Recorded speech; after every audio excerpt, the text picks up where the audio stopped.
sorry. But you, yeah.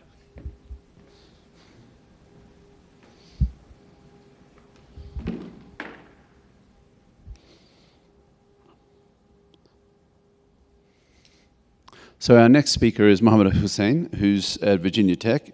Oh, actually, no, at AMD. Where are you located? You're an ARM. You're an ARM. Sorry. Yeah.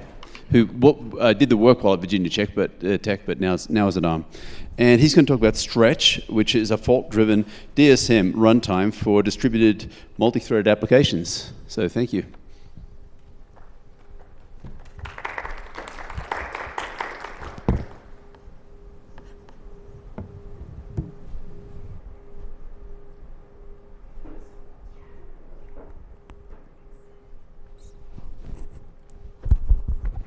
So,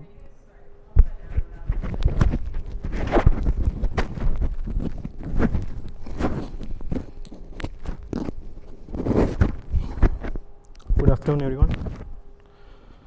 Good afternoon, everyone. I'm Mohamed Husain. Today, I will be presenting Stretch, a fault-driven distributed shared memory runtime for multi-threaded applications. So, this is a joint work with Edoardo and Professor Xiaoguang and Professor Binoy Ravindran. So the quick roadmap for this presentation. So I will motivate why we are revisiting shared memory now, and then I cover the two Linux primitives the Stretch is built on, and walk through the design and coherence protocol, show the implementation, and then I'll spend some of our time on the evaluation. So let's start with why DSM is worth revisiting at all. So the modern applications are like compute and memory intensive, so they increasingly outgrow what a single machine can offer. The natural fix is to scale out, but for conventional multi-threaded software, that's surprisingly hard. Today you have two options. You rewrite the application for message passing like MPI, or rely on heavy kernel support. But both hurt deployability. The distributed shared memory offers a third part. It preserves the shared programming memory model while letting the memory span across machines. But the DSM is not a new idea. So the classic systems came with like strong assumptions like kernel modification, special hardware, or specific language and compiler support. So the question we ask is like, how far can a Linux user space interfaces take a deployable DSM runtime for existing multi-threaded application? So two things make the question timely. The hardware landscape shifted in DSM's favor. So the DRAM latency has been flat for like 3 decades, and network latency improved by like orders of magnitude. Take RDMA for instance. So RDMA now brings a remote memory within the order of magnitude of local DRAM. And the userfaultfd in Linux let us handle the page faults entirely in user space. So the classic DSM never had this design options. So to answer that question without modifying the kernel, we lean on a handful of Linux primitives. So everything here ships in a stock kernel. So 5 pieces for like 2 jobs. For memory coherence, we have userfaultfd that intercepts page faults in user space, and process VM ready and write v copies pages between the processes. So we have process madwise that let us invalidate a page in another process, and kprobe helps trigger that invalidation cheaply.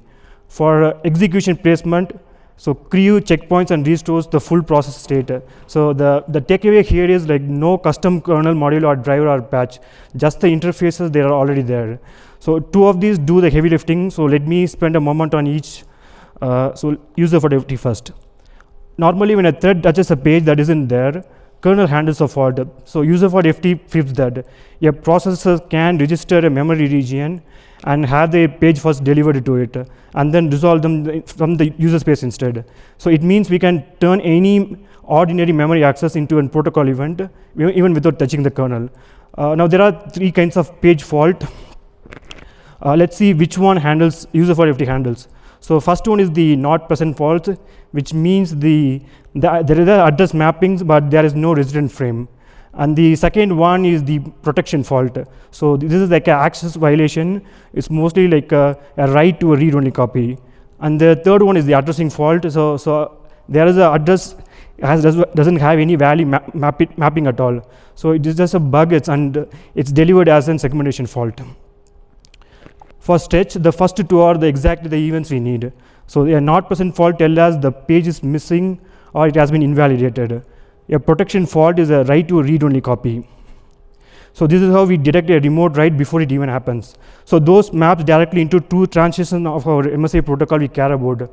You fetch a page and invalidate the others. The third category is not a coherent event, so we just let it pass as a normal. So the userfaultfd handles the memory. To run the thread on other machines, we also have to move execution. So that's solved by CRIU. So CRIU is the checkpoint and restore in user space. So so how the CRIU works is like it freezes the running process and saves it the entire file, entire metadata and the process components into a disk. You have like the memory maps, the threads, and the open files and everything. So you will use it to bring it back to life. And just like userfaultfd, there is no kernel patch. So the workflow on the slide is the standard one. You checkpoint a process into a set of image files, and then you transfer those files over the network, and then you restore them on another machine. So what stretch needs is different. So what stretch needs is different. We want to take an arbitrary set of threads and then restore them on a remote node while we keep the rest of the threads running on. So that's what turns the CRIU, a migration tool, into a thread placement component for the distributed execution. So the division of labor is thus. So the CRIU moves the execution context onto different machines, and the DSM runtime, which I will describe next, keep the shared pages coherent. So with those primitives in hand, let me show like how the stretch composes into your system. So we have two nodes here, the DSM server and the DSM client. So DSM server is the central coordinator. It tracks the status of every shared page and who owns it and handles all the coherence messages. So every other node runs the DSM client. So the DSM client runs the application threads, catch their faults via userfaultfd, and installs or invalidate page using process vmready. So the workflow in the diagram is what we just covered. You checkpoint the process, transform the CRIU images, and restore the threads across nodes. With cross-ISA migration using Popcorn compiler suite, those nodes can be x86. So you dump a process from an x86 and you can restore in an ARM node. So for the coherence is at the page granularity. So every page is like modified, shared, or invalid. The writes are enforced via page granularity. We register like shared regions either automatically or manually. So the Linux exposes the procfs, and then the procfs exposes the kernel mapping, the page mapping, so that we can register it automatically, or we can register manually. Like in the evaluation, we use the manual selection. So the faults we measure reflect the intended sharing, not the allocated noise. So let me dive deep into the DSM components. So each node here has the same internal structure. You have a local fault handler for its own threads faults, and a remote fault handler for messages that arrive from the other nodes. So on the local node, these lives into the DSM server, on remote nodes inside the DSM client. So everything flows to the message layer in the middle, and there are only three kinds of traffic, like the page request, page ownership transfer, and then synchronization. So DSM's client is the server's counterpart on every remote node, but it doesn't make no coherence decision of its own. It catches its threads faults with its own userfaultfd handler and forwards them to the server, and then applies whatever the server decides. So it could be installing a fetched page or invalidating a stale copy on behalf of the local thread. So the thing to notice here is the topology. So the client only ever talks to the server, never to each other. So this is a deliberate decision we made. So it gives the server one serialized authority view of all coherence. So this keeps the protocol correct and simple, and the trade-off is that the server sits on the control path. So it's a CPU that became a performance factor. You will see that in the evaluation. So what does the server actually do? So it stacks the page ownership table, the status of every tracked page across the nodes. So as part of the DSM, we have an MSI-based coherency protocol that is implemented at the page level to track each page status. So each page can have like three possible states: the modified, shared, and invalid. So if the page is in the modified state, then the particular node has the exclusive right access to that page. So the node is also flagged as the owner of that particular page.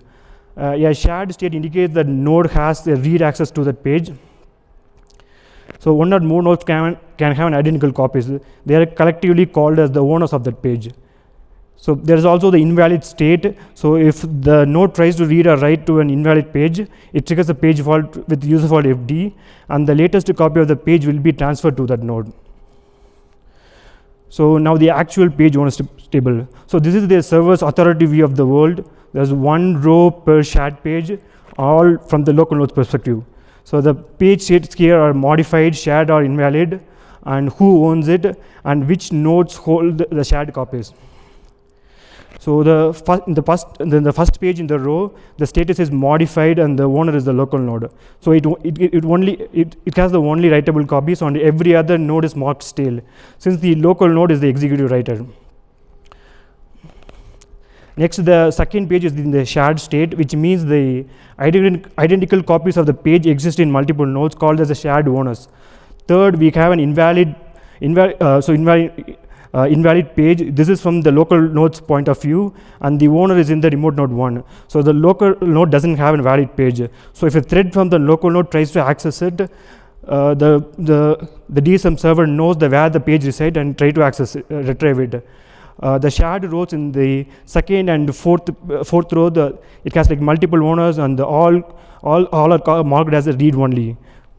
So anyone can read, so nobody can write without the first invalidating the other shared owners.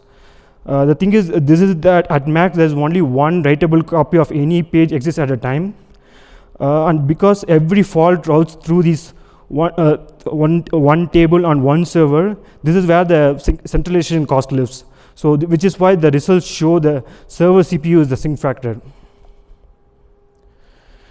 Now I will give an example of missing page fault and how it is handled by the DSM runtime.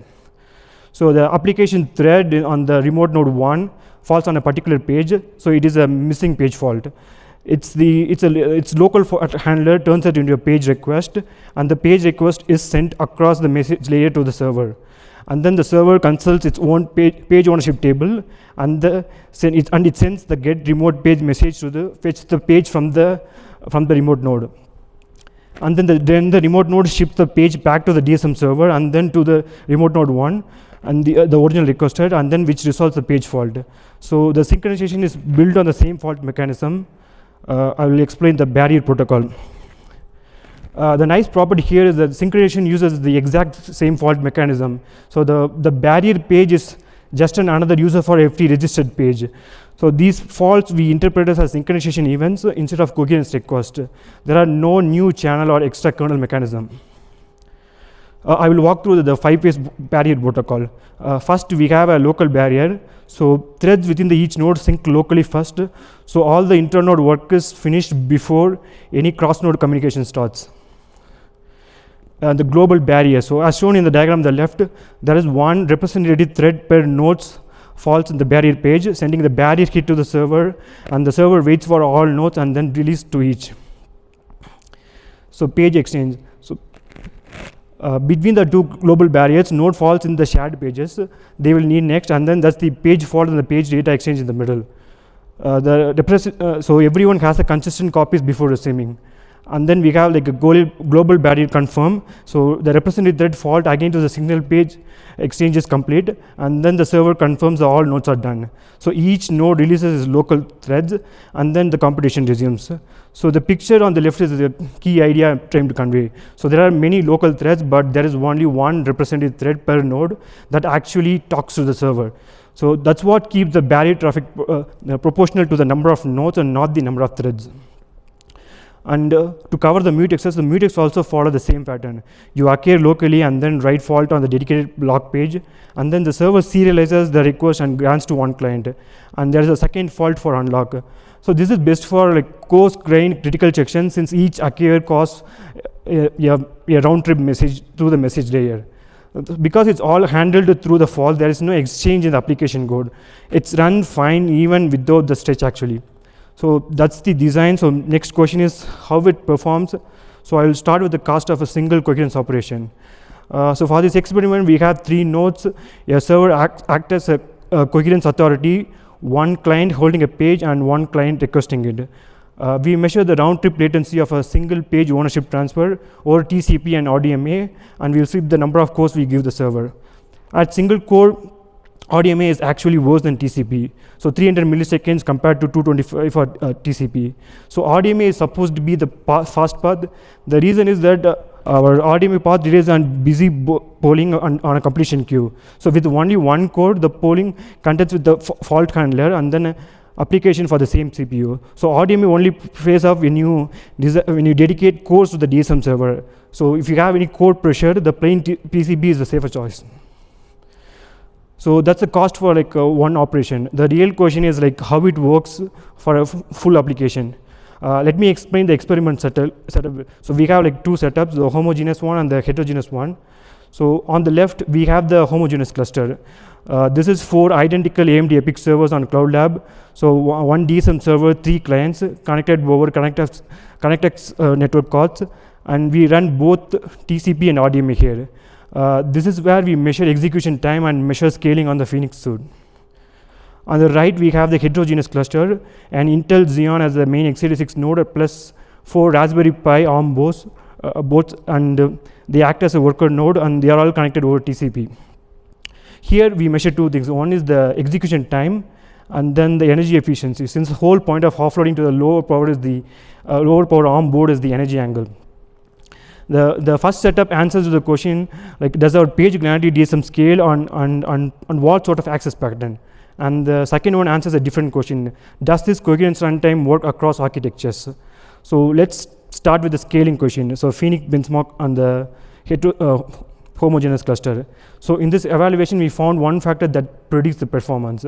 That is the computation to page fault ratio. So how much useful work you do per fetched page versus the cost of servicing that page fault. So everything you see on the chart traces back to that one ratio. So here the clear winner is the matrix multiply. It is like 300 times faster than the single node execution. So each fetched page involves a huge amount of floating point work before the next fault. So you have a high ratios, we also have a high clean scaling. This is the strong use case for stretch. So the PCA is a middle case and interesting one. The number needed is the work balance thread placement. If you do a nice equal split of threads, you barely get 1.5 times speed up. So because the early threads handle the proportionally more work, so the placement strategy matters, not just the thread count. So the other benchmarks, the word count, the histogram, linear regression, so all are in the 3 into 4x range. The thing is like a lot of that is a weak single core baseline rather than a scalable DSM. That's why they are high. So the word count, the 4 times speed up is the highest number in this evaluation, but it collapses to below 1 once the core saturated. So at low core counts, they are not scalable. And the one in the blue bar, that's the k-mean. So it also has a lower than a single machine. So here in this benchmark, the centroid updates access the shared pages a lot in tight loops. So the write invalidation dominates the message transfer time. The problem is the fine-grained write sharing, and it is incompatible for the page granularity coherence. So no matter which transport you use, yeah, the fine-grained write sharing messes up. So we are showing the case where this works and for which workloads it doesn't work or performs poorly. So that's for the homogeneous scaling. Yeah, let's see how it works for heterogeneous system. So we have like Xeon on the Raspberry Pi 4. So the workloads is from the Popcorn suite, the Black-Scholes, the Grape, and Matrix Multiply. And the thread state is like translated across ISIs with the Popcorn suite from x86 to ARM at the migration time. So the left chart you see here is the execution times. So it drops as we add more remote ARM nodes. So we have like 1 local node and 1 remote node, and then 2 remote nodes and 3 remote nodes. The bar shows like the scalar working even when the workers are in a different architecture than the main node. So in the right chart, this is the energy efficiency in jobs per kilojoule. So the matrix multiply improves like 22% and grep by 14% by offloading to the low powered ARM cores. So but the headline here is not the speed up or the energy numbers, it's the correctness. So you have the same coherence runtime that operates on unmodified across x86 and ARM. So the memory behavior is identical to the homogeneous case here. The only extra cost is like the one-time context transformation or add migration. So heterogeneity is the capability we can get for free from the stretch. So but we don't need a separate system. So let me put all of this together. There are 3 things to take away here. So the modern Linux primitives, the userfaultfd, the MAD-based, and the CRIU are enough to build a deployable userspace DSM with no kernel patches. So that was the open question here, and the answer is yes. And second, it works well for the compute-heavy, coarse-grained sharing workloads. But for fine-grained write sharing, it's still a fundamental challenge at page granularity. To get the benefits of RDMA, you need dedicated server cores. Otherwise, the TCP wins. So Linux gives enough to make a DSM deployable again, as long as you respect where the page granularity breaks down. Yeah, so we have the code for our work. So and thank you, and thanks to the anonymous reviewers and ISM organizers.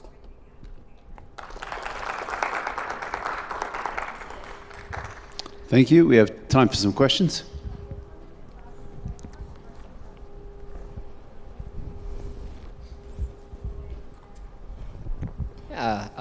Yeah, interesting talk. I have a couple of questions. So I was wondering about 2 issues, right? So like, how do you implement read, modify, write instructions like a compare and swap, which original shared memory programs have? That was my first question. And the second question is, what's the story about failures, right? In case any nodes fail in a distributed setting, then your protocol might block, right? So how do you handle that? Yeah, there is a really good questions. Like, so when we started thinking about the synchronization and so multi-threading comparisons, like, so we just want to showcase like what is the practicality of this this interfaces that's given by the Linux kernel, so that we can create a deployable DSM runtime. So we just concentrate on the most common ones, the barrier and the mutexes. So we didn't think about the conditional variables or the accuracy logs. Yeah, so I don't think there is any interfaces that's in Linux that allows to do that. Like that might require a heavy change in either in the kernel, or like it might need a lot of work in the compiler, or we just go with the MPI-based libraries to do that.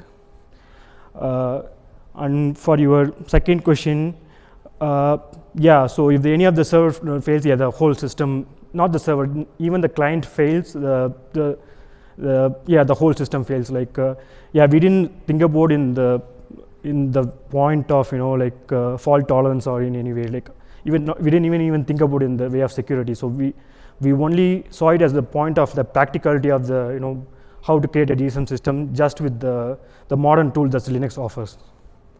I hope that answers your question. We've still got time. Very interesting talk. I wonder, you did not monitor any event other than the page fault from the point of view of userfaultfd. Yeah. Why did you choose not to?